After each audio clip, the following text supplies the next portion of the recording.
Some time ago I pretended to be in love with a girl, while in reality I was dating her mother. My name is Emil, I am 22 years old and this is my story. 6 months ago I met Allison, a marketing student. I met her and she was one of those rare girls on campus who were turning the head of many men, professors and students alike. Seeing her only, it was obvious that a lot of guys on campus were all over her, but I quickly realized that she didn't have a boyfriend. It seems that she never dated anyone. At the time I didn't see anything strange about it. So I just decided to take up the challenge. Everything happened in a very mundane way. I found a reason to introduce myself to Allison and then I invited her out and I asked her if she wanted to become my girlfriend. I consider myself a witty boy. Yes, I know, and I had a way to make a girl fall in love. That's how I started to frequent Allison. After a month I realized that my life could not be so perfect. When I tried to get Allison's attention I realized that she was the most introverted person I have ever met in my life.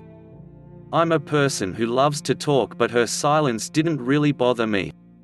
I didn't feel offended when I realized that she wasn't paying any attention to me at all, that she was focused on herself and her thoughts.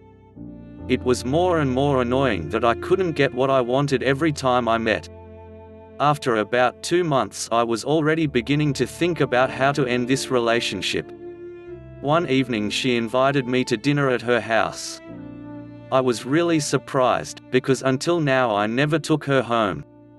Her invitation seemed a little strange to me, but I thought she may have come from a very conservative family and maybe she needed to introduce me to her parents before she started behaving like a normal girlfriend. I accepted her invitation, so much so that I wanted to know her at all costs. She had warned me that her father was working late and that we were going to be spending the evening with her mother, Irina. I decided it was important that she likes me. So I put myself on my 31 to be very stylish. I bought flowers and a good cake as a nice boy. I rang the doorbell. When it opened I saw a woman who was as beautiful as Allison. I was destabilized, to be honest. Madame Irina welcomed me very warmly, took me in her arms when I introduced myself and immediately invited me not to the table but in the small living room. Instead of a boring dinner kind of meeting with the stepped-by parents, she suggested that we all watch a nice movie together. The evening was nice even though my girlfriend was as usual silent. Her mother, on the other hand, turned out to be a talkative and very friendly woman. She was 25 years older than me. A huge difference, but it wasn't really felt. She spoke just as much as I did. And after having a second glass of wine, Allison left us a moment while Madame Irina lamented about her wedding life as a housewife. Then she added that she missed talking to someone as interesting as me. Then accidentally Madame Irina touched my hair at the level of the blow. I swear that I have never felt such a sensation in my life. It could not have been clearer, leaving me no doubt about the nature of his illusions. I am not only quick-witted but I am also a perceptive boy. As Allison was about to return to the room, I quickly wrote down my phone number on Mrs. Irina's hand and she told me in a soft voice to call her Natalie, but never in front of Allison.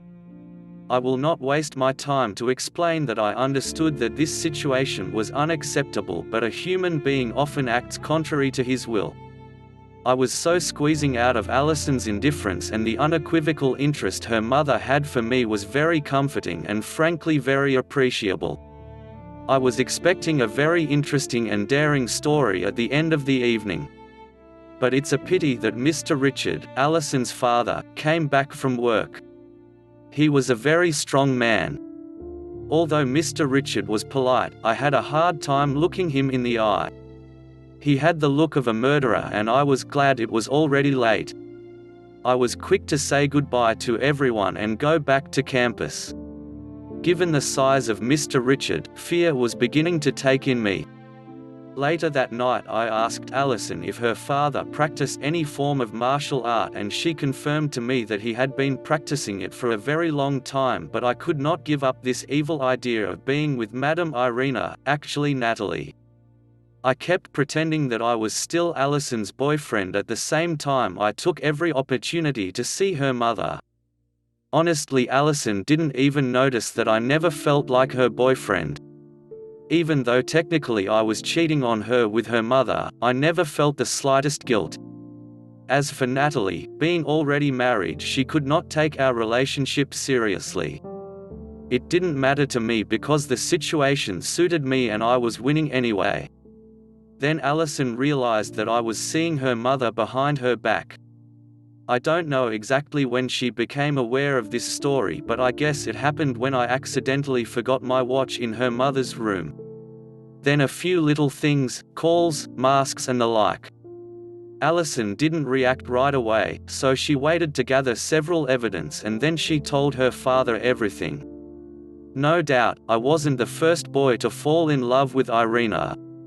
Given the fact that the story is repetitive, Mr. Richard immediately reacted, so he took his car and then headed to campus. Irina directly warned me that her husband was on his way to find me. This devious and beautiful woman did not hesitate to thank me for good times spent together, wished me good luck and advised me to leave the campus immediately. She sent me some money in my cell phone and asked me to go back to my hometown and forget about college for a little while.